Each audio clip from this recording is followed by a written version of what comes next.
믿음이 약한 사람을 받아들이고 논란이 있는 문제에 단언을 내리지 마십시오. 자기가 가지고 있는 믿음에 따라 모든 음식을 먹는 사람이 있지만 믿음이 약하여 채소만 먹는 사람도 있습니다. 모든 음식을 먹는 사람은 채소만 먹는 사람을 업신여기지 마십시오.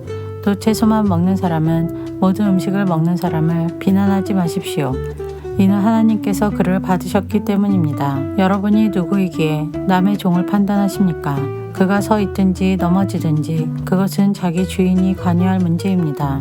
종이 서 있게 된다면 그것은 주님께서 그를 서게 할 수 있기 때문입니다. 어떤 날을 다른 날보다 더 중요하다고 생각하는 사람이 있는가 하면 모든 날이 다 같다고 여기는 사람도 있습니다. 이럴 경우 사람마다 자기 마음에 확신이 있어야 합니다. 어떤 날을 더 중요하게 여기는 사람도 주님을 위해 그런 생각을 하는 것이고 어떤 음식이나 다 먹는 사람도 주님을 위해 먹는 것입니다.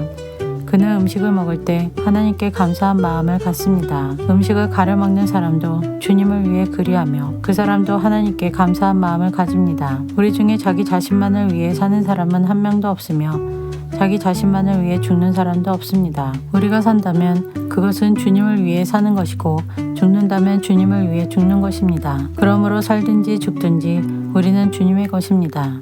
그리스도께서는 죽은 사람만 아니라 살아있는 사람의 주님이 되기 위해서 죽으셨다가 다시 살아나셨습니다.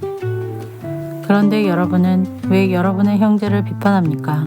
왜 형제를 업신여깁니까? 우리는 다 하나님의 심판대 앞에 설 사람들입니다. 성경에도 이렇게 기록되어 있습니다. 주님께서 말씀하시기를 내가 살아있나니 모든 무릎이 내 앞에 꿇을 것이요 모든 혀가 하나님께 자백할 것이다. 그러므로 우리는 각자 자신이 한 일에 대해 하나님께 사실대로 말씀드리게 될 것입니다. 그런즉 다른 사람에 대해 심판하지 맙시다. 우리가 더욱 힘쓸 것은 형제의 길에 그를 넘어지게 하는 것이나 장애물을 놓지 않겠다고 결심하는 일입니다. 내가 주 예수님 안에 있는 사람으로서 확신하기로는 그 자체로 부정한 음식은 하나도 없습니다. 어떤 음식이 부정하다고 믿는 사람이 있다면 그 사람에게는 그 음식이 부정한 것입니다. 음식 문제로 여러분의 형제가 상처를 받았다면 여러분은 사랑으로 행동한 것이 아닙니다. 그리스도께서 대신해서 죽으신 그 형제를 음식 문제로 망하게 하지 마십시오. 그러므로 여러분이 옳다고 생각해서 하는 것이 오히려 비난의 대상이 되지 않게 하십시오. 하나님의 나라는 먹는 일이나 마시는 일이 아니라 성령 안에서 누리는 의와 평강과 기쁨입니다. 이런 마음으로 그리스도를 섬기는 사람은 하나님을 기쁘시게 하고 사람들에게도 인정을 받습니다. 그러므로 우리 모두 화평함을 이루는 일과 서로 덕을 세우는 일에 힘쓰시다. 음식 문제로 하나님의 일을 무너뜨리지 않도록 합시다. 음식은 다 깨끗한 것이지만 어떤 음식을 먹은 것이 다른 사람을 넘어지게 한다면 그것을 먹는 것은 그 사람에게 좋지 못한 것입니다. 고기를 먹는다거나 술을 마신다거나 그 밖에 여러분의 형제를 넘어지게 하는 일은 하지 않는 것이 좋습니다. 여러분에게 어떤 신념이 있다면 그것은 여러분과 하나님 사이의 일로만 간직해 두십시오.